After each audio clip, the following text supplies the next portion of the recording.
Hello, my beautiful friends. I am Laurel Bleadon-Maffei with Illuminating Souls, welcoming you to this episode of Sleepy Bedtime Blessings, a podcast designed to help you rest, relax, and fall asleep, all while deepening in your connection with your beautiful team of angels who love you so. If we're meeting for the first time, I am an angelic practitioner, a spiritual teacher, and an encourager of souls. And I do this through one-on-one angel sessions, soul mentoring, and a variety of classes designed to inspire your spirit. And you can learn more at my website, illuminatingsouls.com. But for now, I'm here to help you rest and hopefully fall asleep if that is your intention. And you may be new to this podcast, especially because I have put in the show notes that I'm going to be sharing about my experiences with Richard Simmons, who was a wonderful exercise instructor and so much more. And you may have clicked on this podcast and wonder now what you've gotten yourself in for. So I will share just a little bit about what to expect from this podcast, how it is designed, and also if you're just interested in the Richard Simmons sharing that I'm going to be doing, I'll put the timestamp in the show notes and you can go right there. But before you do, I will say there is no gossip and no speculation in this. I happen to be someone who has lived in a large-sized body for most of my life. And Richard and his work were an oasis of inspiration and safety and encouragement for me. And I was blessed to be a regular at his exercise studio, Slimmons in Beverly Hills, and that will be the perspective with which I share. So if you're interested in that part of this episode, you can go right over there and I'll put the time in the show notes when I start that part of the narrative. So this podcast is a mashup of two of my favorite forms of self-care: connecting with the angels, and also using a sleep podcast to help me fall asleep every night. So in this first part of the episode is where we explore different spiritual principles, and I call the angels in to be with us. It is a good time for you to get ready for bed.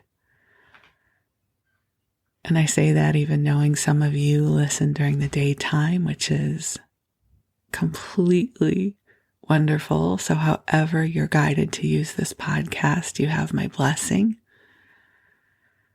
But if you're using this to help yourself get ready for bed, I invite you to allow yourself to begin to wind down. That you have done enough for this day. And you have my encouragement to get cozy and comfortable in whatever way works best for you. And as you do, I'm sending you ripples of love. And what I wanted to explore a little bit in the first part of our time together is about a concept that perhaps you have heard about before, which is that of an earth angel, or you might have heard this as a light worker or a light bearer or a bringer of light. And you might wonder if you are one. Is this part of your mission on the planet? And I would say if you're listening to this podcast, I'm fairly confident that this is you. I always think of someone who is an earth angel as you have come here to leave the world a bit brighter, that you are here to help bring more love into this realm. I have shared with you before, but there is a piece of prose that is often attributed to Emerson, but he did not write it. But one of the lines in the prose says, "To know that even one life has breathed easier because you have lived, this is to succeed." And I read that for the first time when I was about 18 or 19 years old. And there's more to the piece of prose, but that's the line that always stood out for me.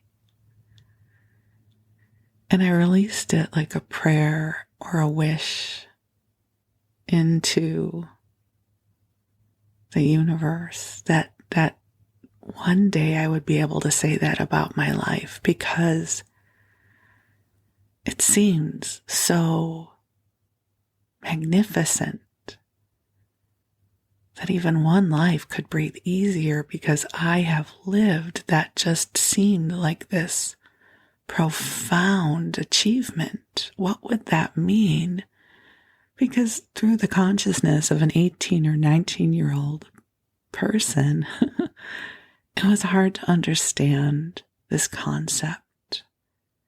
And I don't have a cool story to tell you that I then started a nonprofit, and by the time I was 25, I had reached 300,000 people. I have no such story to share with you.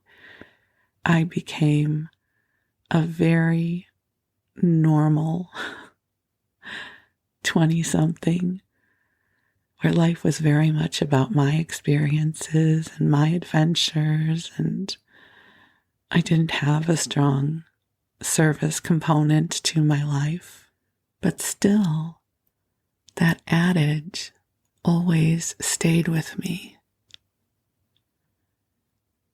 And it wasn't really until I went through my awakening in 2000 that I really came to appreciate it.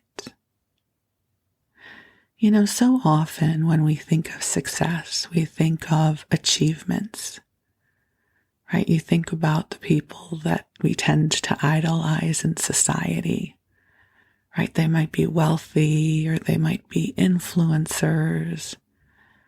They might be profoundly beautiful or handsome or the most talented athletes. And that really has to do with what they've achieved, right? External goals. And it's not that those things aren't good, but I think there is something profoundly intimate and soul-inspiring to acknowledge the moments of kindness and generosity and compassion that we bring into the world on a regular basis that might help someone breathe easier in that moment. That is monumental, to know that one life has breathed easier because you have lived.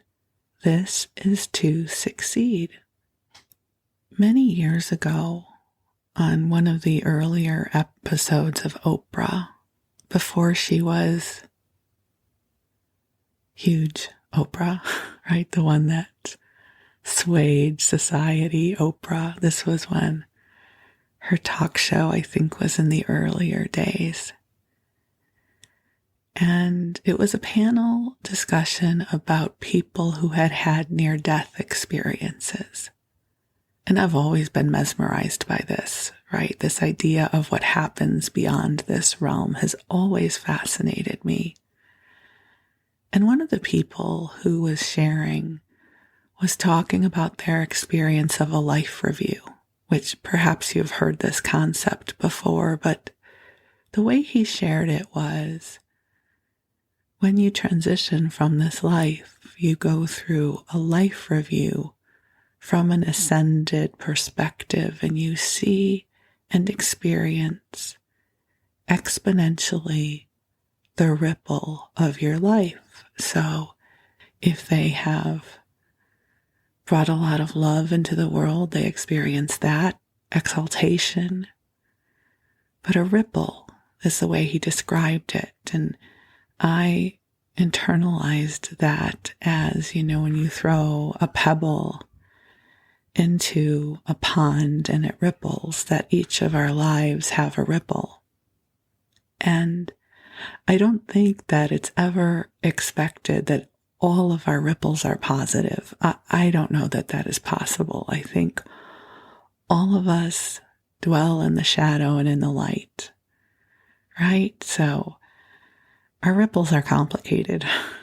And I think there's a tremendous amount of understanding and compassion that comes from the higher realms. I have never experienced the angels as judgmental. But I love this invitation that it's not about achieving perfection. It's not about having to achieve fame or wealth or accolades. The invitation is, has someone's life in the simplest of ways been made easier even for a moment of time because you have lived? That's something we can all achieve, right? That's something, if you listen to this podcast, you do this on a daily basis, I am sure. If you are kind to the people who check you out at the grocery store, if you have a cold bottle of water for your mail carrier on a really hot day, if you share the tomatoes from your garden with your neighbors, if you comfort a friend who is grieving, these are ways that we bring ripples of love and comfort and kindness into this world. And this is what it is to serve as a bringer of light, an earth angel, a light bearer, a light worker. To know that one life has breathed easier because you have lived. And so I invite you to take a breath, and I really want to encourage you to allow the angels to help illuminate for you your ripples. Because I think it is all too easy to get caught up in what we have not done. We all have a list of accomplishments or dreams or even to-dos that we have not done, or we have not done yet. And those can take up a lot of space in our consciousness, because I think all of us have a healthy inner critic who likes to say, yeah, but you haven't, whatever, fill in the blank. Or you can't fit into your skinny jeans, or all you're doing is wearing your sweatpants, or you haven't written your book. That part of us that somehow keeps score.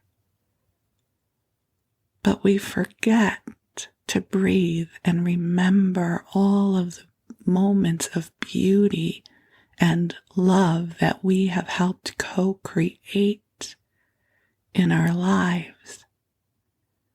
Some with people we know intimately, and some for perfect strangers that we will never meet again. So I invite you to take a deep breath in and allow the angels to help illuminate for you your ripples of love and goodness. Because I promise you, many, many lives have breathed easier because you are living here now. You are one of the ways God's love is made visible on this planet. You are a blessing here on earth, and the world is better because you are here. So take a deep breath in. And the angels are already here, but I am going to call them in so you will know they are here as well. So beautiful angels on high, I invite you to join us here now, and I ask that you bring forward waves and waves of love and goodness and kindness and compassion to each of our beloveds who are listening now. Help them come into a beautiful state of awareness of the brightness of the ripple of their life. Help to ease our burdens and our worries so that we may stand in service to our brighter tomorrows. I ask that you bring in waves of inspiration and encouragement to help each one of us become even more of who we are as beloveds of God. And dear ones, just take some nice deep breaths in, acknowledging and loving who you are in this moment as a divine being in human form.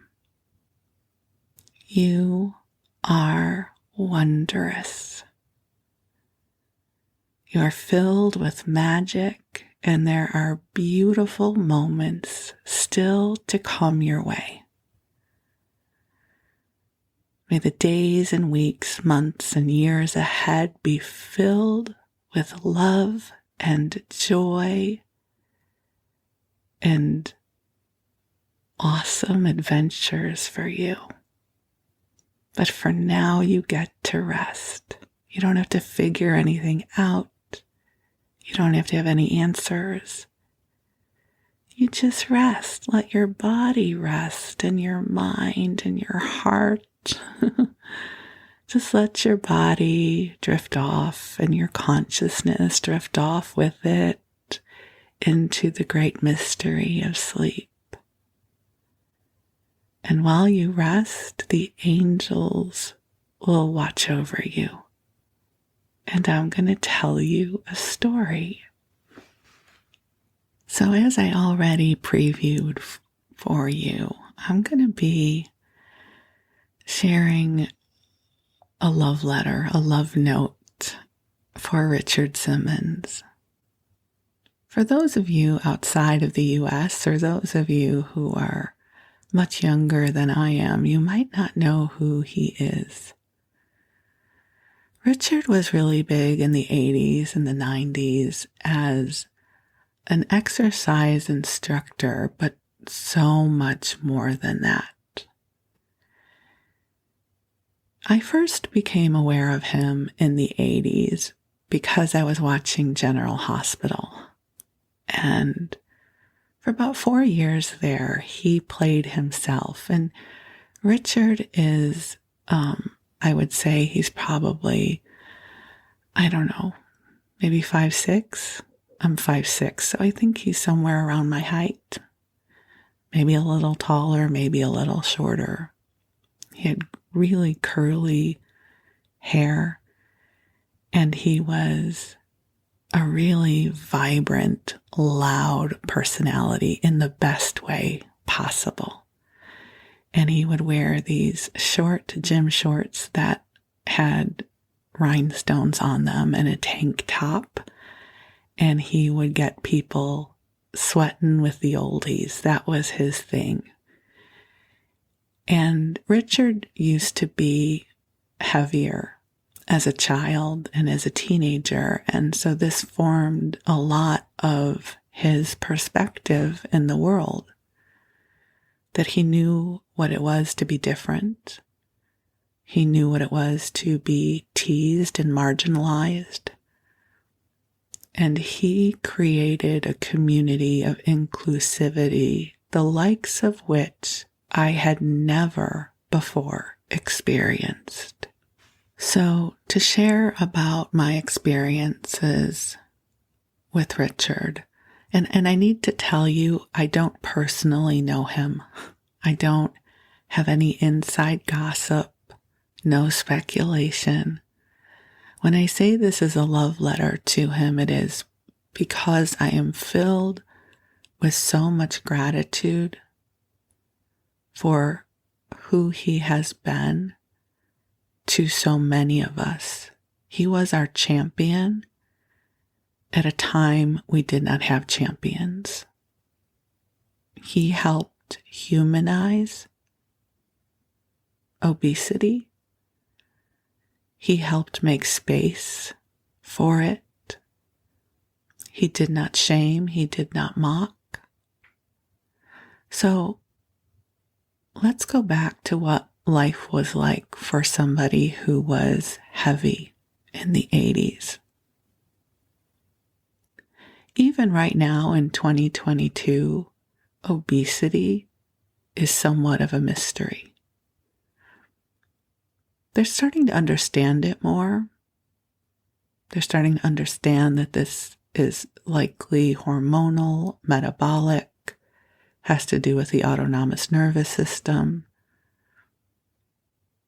But in the 80s, it was really thought to be an issue of willpower and choice. So as someone who is obese or overweight or fat, whatever word we want to call it, and it's interesting, at that time I wasn't even that overweight. Like, I would give anything to weigh what I weighed in the 80s, let me just tell you. But I was definitely perceived as much bigger than other people, and I felt much bigger than other people. And I don't want to make this about a sad story about that time. I'm really just more interested in helping to reflect what it was like then. That the conventional wisdom was that all you had to do was eat less and move more. So for anyone that was perpetually overweight, it was somehow our fault. And truly, for most of my adult life, that is how I had metabolized it. There was something wrong with me, that I couldn't accomplish the simplest of achievements, which was a normal body weight. Every article, every diet, every medical professional, every gym, it's like, well, eat less and move more, as if I had never contemplated that before. It's like, oh my God, thank you. That is a revelation. Never before had I contemplated that might be the issue. And it was very painful and confusing. Also in the 80s, just go back and Google exercise in the 80s. It was very much about fitness, and the garments for women at that time usually involved a leotard and tights. Really, talk about a trauma-inducing wardrobe. I had, I think, a purple leotard and some tights because we didn't know about yoga pants or leggings at that point. And if you Google any of the pictures, if you see Jane Fonda's exercise stuff or, whoever was in the movie Perfect. It's a lot of very thin women with high-cut leotards and tights. And here I was, this very plump girl. We didn't even know from Spanx back then, right? It's like, things like Spanx weren't a thing. Back then we had girdles, and no one my age was ever going to acknowledge wearing a girdle. Like Spanx are cool now. Nothing like that existed that was cool back then. So I usually would wear a leotard and tights and a t-shirt over it. And I just could not keep up with the classes. Back then, step aerobics was a big thing. I would always be in the back of the class and I couldn't keep up. And here would be these much thinner women, and they would stack their steps for step aerobics 3 high, and I could barely do 1. And I don't know that anyone ever was really judgmental about me to my face, but I was really judgmental about myself. I felt very embarrassed going into gyms, and the fact that I had to shop at Lane Bryant. It's become much more normalized now than it was in the 80s. But again, I think in the 80s, it was really perceived that this was a personal will issue.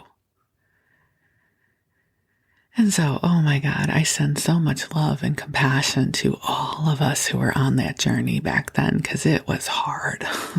It was really tough. So along comes Richard. Richard, this very bright, shiny character of a man.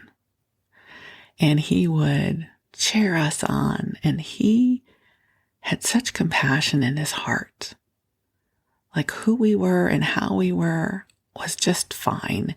And I wouldn't say that it was body positivity in the way we know that. He definitely was all about helping us lose weight and resist the cookie. And he definitely was teaching from the perspective of what the knowledge base was at that time.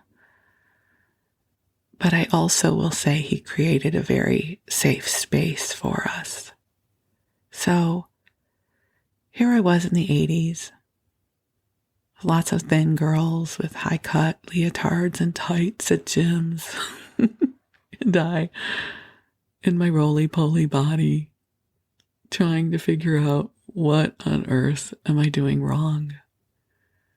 And that's really the worst feeling, no matter what we're trying to accomplish, right? We all have areas in our life. I don't care how accomplished you are. I would imagine you have 1 or 2 areas in your life where you have not been able to create movement. This happened to have been one of mine. And it often would get internalized. What am I doing wrong? And I have such compassion for myself around this now. I know so much more than I once did. But back then, it was challenging. So Richard comes onto the scene, bright and shiny and energetic and outrageous in some ways, like a big, big personality.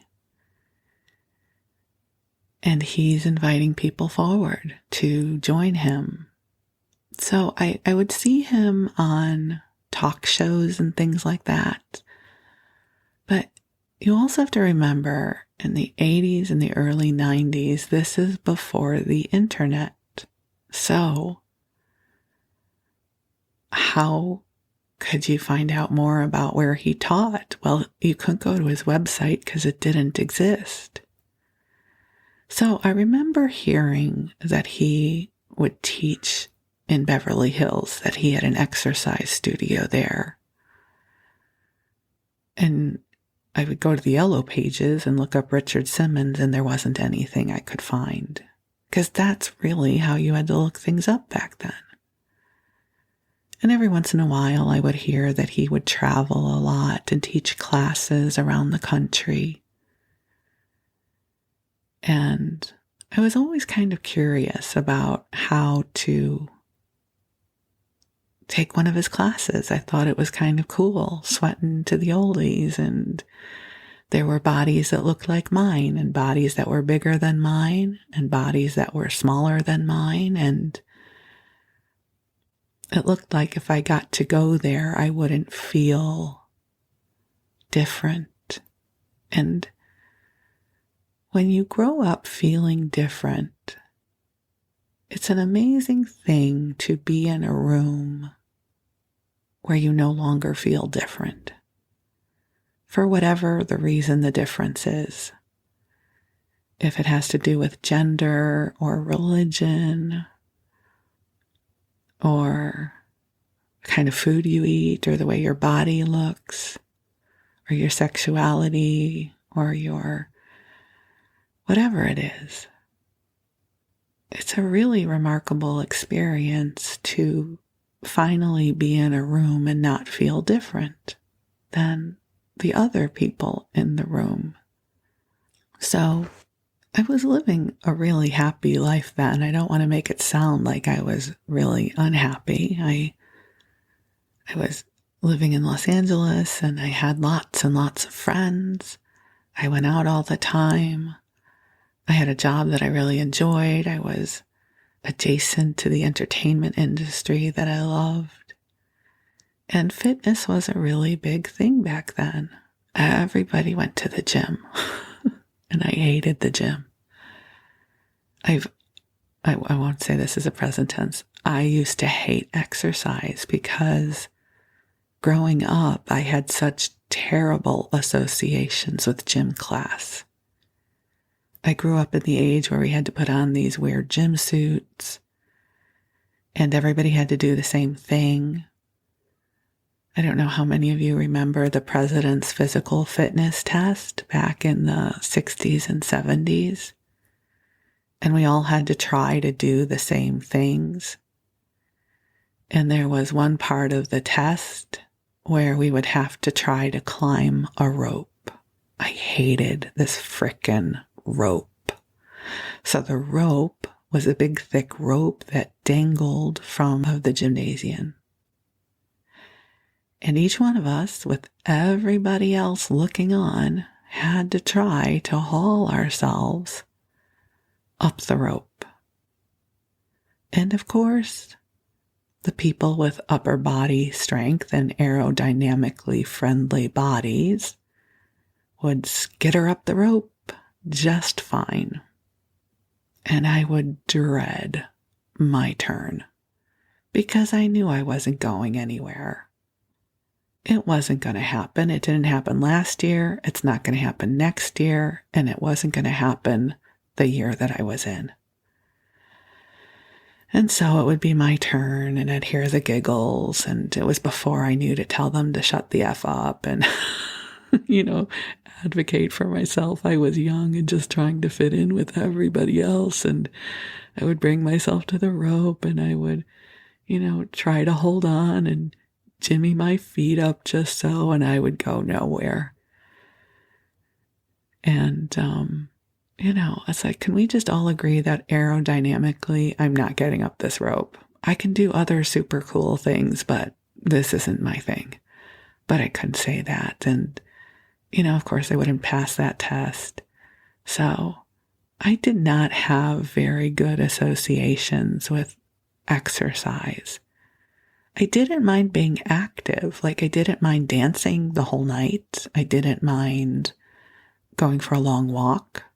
I love to shop, right? So I would walk along through big malls and, up and down boardwalks. And I didn't mind being active, but I hated exercise. And now I'm living in an era with these frickin' leotards and tights and step aerobics and, oh my God, it was horrible. It was just awful. So along comes Richard. Richard, this very intriguing guy. Like, he just seems like he's a lot of fun. And I don't remember how I found out about Slimmons, but finally, whether he was on a show or something, and he mentioned his exercise studio, Slimmons, in Beverly Hills. And I was like, okay, now I have a name and I can look it up. And sure enough, I go to the yellow pages under gyms or whatever they were called back then. There's all these huge ads, right? Bally's was a big one back then, and the other ones, and YMCA. And there was this little type. It wasn't even an ad, just put in there somewhere, Slimmons on Little Santa Monica Boulevard in Beverly Hills. Again, no internet, so I can't look them up and see what their schedule is. So you have to call. And so I called one day, and I think I stopped by actually to pick up a schedule and hear more about their classes. And the way it worked back then was when Richard was in town, because he traveled all the time, but when he was in town, typically he taught Sweatin' to the Oldies on Tuesdays, Thursdays, and Saturdays. And an hour before the Sweatin' to the Oldies class, he would have a class about food and dieting and like how to eat better kind of thing. I don't remember what it was called. So usually you would go for the first class and then stay for the second class. And for the first class, usually what would happen is we would all be sitting on the floor. We would bring you bring a towel or something to sit on. And Richard would share with us basically inspiration. He would give us a pep talk about how to eat and how to take care of ourselves. And he would love us the way Richard would love people, right? You can do it. Don't eat the cookie. Whatever it was he would say. And we would all feel very seen, right? If anybody has been struggling with food, being able to talk about the seduction of a cookie is actually helpful because you realize you are not the only person who struggles with food. And once that first class was over, then the second class would start, which would be the Sweatin' to the Oldies. And back then, Richard had records, vinyl, that he would play. So he would be playing DJ right while we were exercising, and he would change the music and put on the track that he wanted. And he would be front and center. And there was, of course, mirrored walls, because that's what every gym had. And I just remember we would be like running back and forth in the room, shaking our hands and shaking our hips. And he would have us, do different exercises. And at some point we would get down on the floor and we would do sit-ups and leg lifts. And he had so much energy. He had so much energy, and he shared that with us. So back to Richard traveling so much. I don't know what he was like or is like in a very personal, intimate way, but I can tell you what he was like for those of us who turned to him for inspiration. He was our champion. He traveled all around the country, constantly teaching classes. And almost everywhere he traveled, he would find out who really needed to hear from him. And he would make phone calls, and he would go visit people. So if he knew that someone was a shut-in because of their weight, he would go see them. And he would sit by their bedside or sit by them on the couch, and he would tell them that they mattered and that they were important and that they could do this. Oh, I'm just getting emotional as I say that. And he would follow up with them. He would call them on a regular basis. I have no idea how many people he was doing this for, but it was a lot. And every once in a while in class, there would be a special guest, and he would say, "This is so-and-so from Omaha, Nebraska, and we've been talking for a year, and this is the first time they've been on a plane, and they're here to participate in the class, and we would all cry. Like, we were all cheering each other on, and any time one of us could get on a plane or go on an adventure, it was worthy of celebration. And this was what he devoted his life to. There were people all around this country and perhaps internationally that had Richard as their champion. He would call them, he would write them letters, he would visit them. And so for those of us who were blessed to go to Slimmons, we got to experience it firsthand.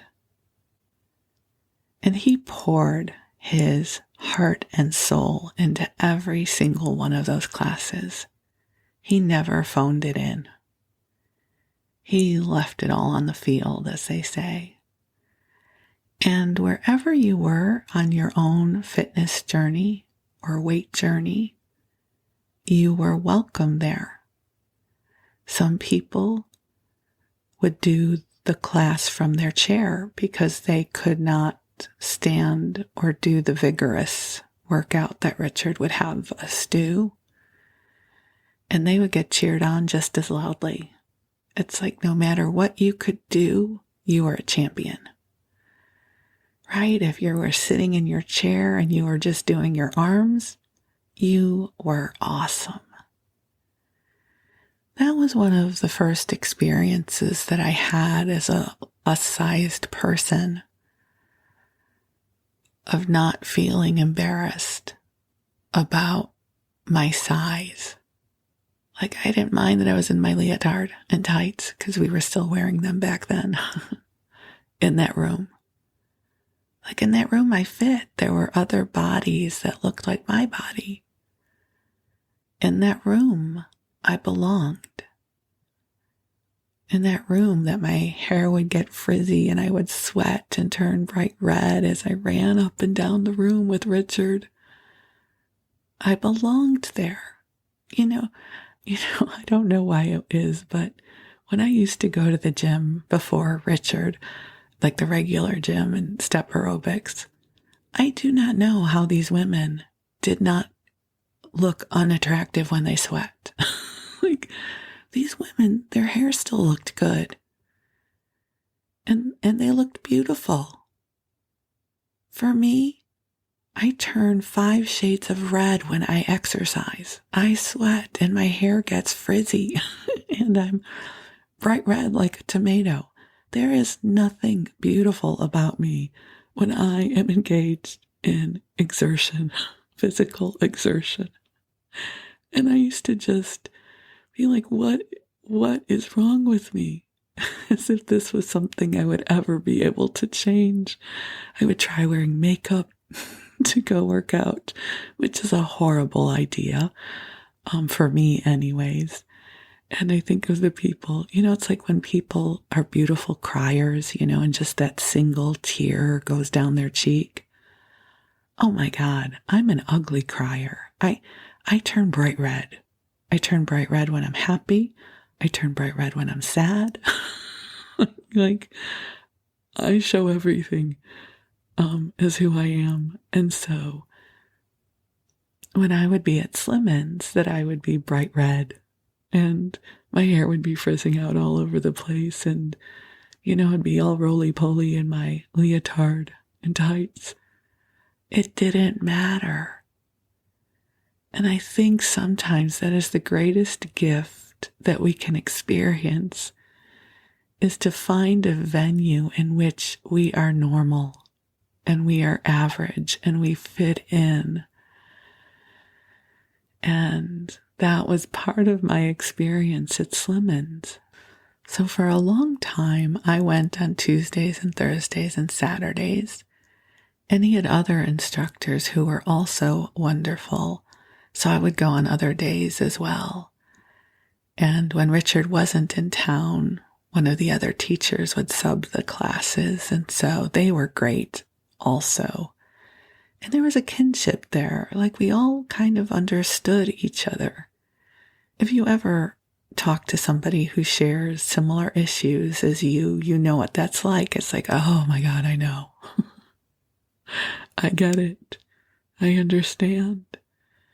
And that really was something wonderful that I received from Slimmons.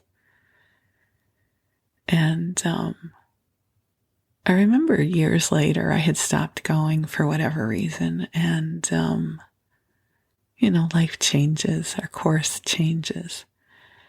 And I would take my dog to a vet that was just a few blocks away from Slimmons. So Slimmons was still happening at that time. And sometimes on a Saturday morning when I would take my dog Tessa to the vet and we would be standing outside waiting for them to open, I would hear this bright, vibrant noise coming from Slimmons, and I would hear Richard yelling, like, come on, 5 more. And you'd hear the women and men, I guess men would be there too, cheering, and such a vitality and vibrancy. And I would always smile to myself and think, that is the most wonderful sound. And so this is my love note to Richard Simmons. Over the past few years, there's been a lot of conjecture. Where is he? What is happening? And I don't know that that's any of my business. I just hope he's happy and he's well cared for and he's loved. But earlier when we're talking about earth angels, to know that one life has breathed easier because you have lived. This is my love letter to Richard Simmons. Like, you have no idea how many lives have breathed easier because you have lived, my friend. I don't think he'll ever hear this, but this is just what I would say to him. You made a big difference in my life, for sure. Slimmons was one of the first places where I could be who I was in a leotard and not feel shame. That's profound. And I loved that people who are larger than me, people who are less fit than I was, also could come into that room and feel welcomed and feel loved and feel accepted and feel part of a beautiful and vibrant community. It's been a huge ripple that his life has had in this world, especially for so many of us in the early days that we did not know better what was happening with our bodies. So perhaps Richard had a positive influence on you too. And if so, I just want to send you love as well. It was a remarkable experience to get to be a part of his community for so many years. And it helped me heal at a very deep level. It's not that I got thin. Almost nothing I ever did got me thin. But these experiences, like the one that I had with Richard, helped me see myself through new eyes. It helped me gain a bigger understanding of what was possible for me. It helped me feel more accepting of who I was and my experiences. And I think often those are the greatest gifts that we can give to each other. So it's interesting, I look back at those years and I so feel for all of us who grew up in plus-sized bodies, especially back then, because we were sold a bill of goods that it was our fault. We still are, actually. Right? It's like, have you tried fill in the blank? Have you tried keto? Have you tried eating watermelon? Have you gone vegan? Are you doing intermittent fasting? As if there is a magical answer that we have not yet figured out. And I still, honestly, I do not think we know the answer yet. I do feel optimistic, though, that in the next 20 to 40 years, it will be understood. And there will be meaningful treatments for this dysregulation within the body. Because I will tell you, I have tried every single thing. Everything. If you want to ask me, have I tried? Just know the answer is yes. Yes. And I'm at peace with where I am now. I'm at peace with this beautiful body of mine. I'm at peace living in plus sizes, and I'm at peace with what I look like when I exercise. It's one of the blessings of growing older. I'm 60 years old now. I've gotten a degree in spiritual psychology with an emphasis in consciousness, health, and healing. I have learned so much about myself and about my relationship with my body and how I fit in this life. And so this part of my journey no longer brings me the pain or the shame it once did. It's, thank goodness, that part has been profoundly healed for me. I love this body. This body's awesome. This body lets me be here and speak into a microphone so that I can whisper to you and you can drift off to sleep. And my body is bigger than some bodies. And who cares? Like, it is what it is. I feed my body well. I take good care of it, and it takes good care of me. But the me that I was in the 80s and the 90s did not know that. The me who I was back then, I was looking for healing, compassion, understanding. And I received that from Richard and his Slimmons community. They modeled for me that I could move and have fun, that working out could be joyful, and that all I had to do was what I could do, right? Other people could do more than I could, and so what? I could do what I could do. And I so appreciated his inclusivity of everyone, because when we build communities that are filled with love and compassion, there's room for all of us. And Slimmons was my home for a long time. And Richard was a champion for me and so many of us.